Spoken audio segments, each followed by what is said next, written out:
I hope everyone's doing good. Cool. So a little bit about me. So I graduated in finance.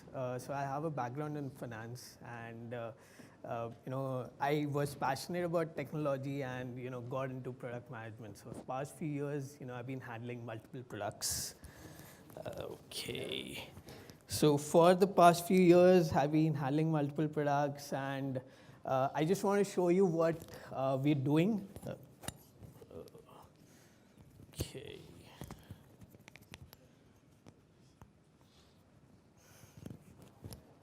Okay, that's cool.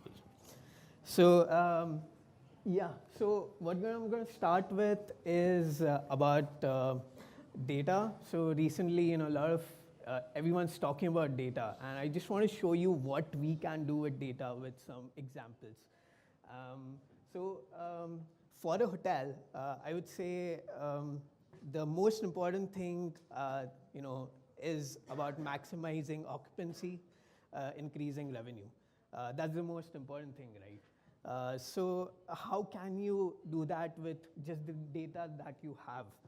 I'll start with pricing. So when you talk about pricing, you can use a little bit of statistics and kind of optimize the pricing that you already have. So using some basic statistical relationships like correlation, you can see how your pricing is similar to the competition. So we've tried to embed that concept into our products, and you can see here that the hotel, which is the casino hotel, has a similar pricing strategy with revenue region. So this is just one of the examples. The other example is dynamic price index. So again, dynamic price index defines on how frequently you change prices. The higher the dynamic price index, the better. So if you compare it with the airline industry, which is like a common example of airlines changing rates as you proceed towards your boarding date. So in this graph, you can actually see your dynamic price index is 23 compared to your competitors, which are at 16 or 6 or 16. Another statistical relationship is dynamic abnormal pricing, which kind of defines are there any abnormalities of the competition? Are there any events because of which they are increasing prices? So you can kind of figure that out from here. Okay.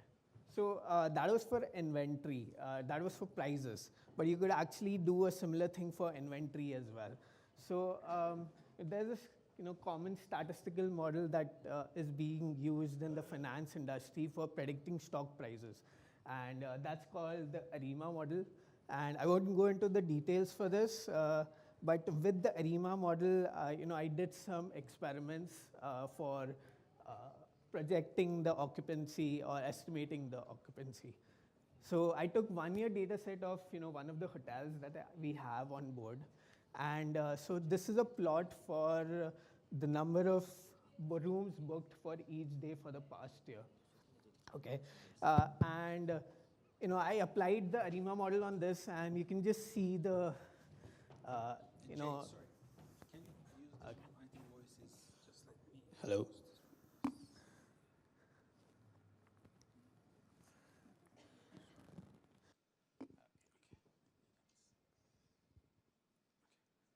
Okay, sorry about that. I applied the Arima model here, and you can see the prediction.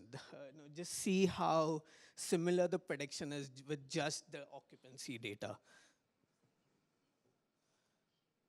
But the interesting thing is now we don't just have statistics. We also have machine learning. So what would happen if I applied machine learning to the occupancy data here? So just let's have a look at it here. Okay, and I'll just show a comparison with the Arima. So if you look at here, if you apply the machine learning algorithms, you can see the depths and the accuracy with which you can make a prediction for occupancy. And this is just with numbers. So, one of my speakers before me talked about having some qualitative data and using that for making predictions and optimizing revenue. So, okay. Yeah.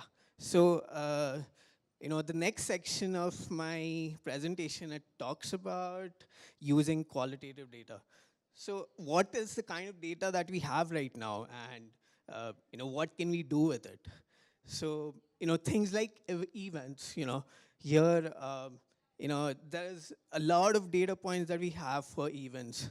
Right now, there are companies that provide events based on real-time information. There are companies that provide information about flight delays, about political activities happening in that area. So basically, if this information is something that you have in hand, you can actually make better pricing decisions with this information. So that's about events. You could also use review scores. So you can actually adjust your pricing. So if you have a lower review score, you can adjust your pricing accordingly and increase your occupancy.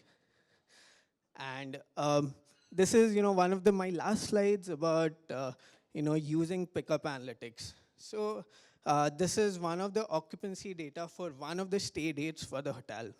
So this was the date for the stay date of 31st December, which is New Year's. And as you can see, the hotel has not really changed prices up till the last week of December. And so this is actually not a good example of revenue management, but it kind of shows that you're doing something wrong here. And with the data that you have and with the events that you have, you can actually make better predictions. And ideally, if you take the example of the airline industry, you can change this graph and improve your occupancy there. I want to leave you with an idea that with the data and with both the quantitative and qualitative data, you can make much better predictions. And I leave you with the thought that how you can improve this particular graph to do better revenue management. Yeah, thank you. Let me know if you have any questions. And can you please, alkışlarınızla ben C'yi yerine gönderiyorum.